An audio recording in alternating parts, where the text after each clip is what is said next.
ગીરગઢડામાં ગેરકાયદેસર રેતીના ટ્રેક્ટરો બેફામ, તંત્રની આખાડાકારની નીતિ સામે લોકોમાં રોષ. ગીરગઢડા તાલુકામાં ગેરકાયદેસર રેતી ભરેલા ટ્રેક્ટરો દિવસ રાત બેફામ દોડતા હોવાના આક્ષેપો વચ્ચે સ્થાનિકોમાં ભારે રોષ જોવા મળી રહ્યો છે.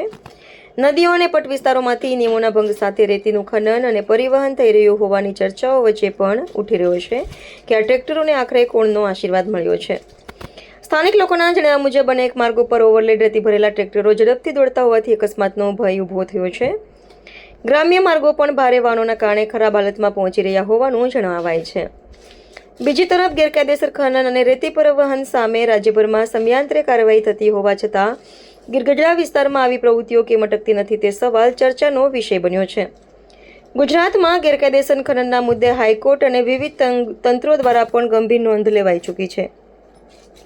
સ્થાનિકોમાં ચર્ચા છે કે મામલતદાર કચેરી, ખાણ ખનીજ વિભાગ અને સંબંધિત તંત્ર દ્વારા નિયમિત ચેકિંગ કરવામાં આવે તો ગેરકાયદેસર રીતે પરિવહન પર અંકુશ આવી શકે છે.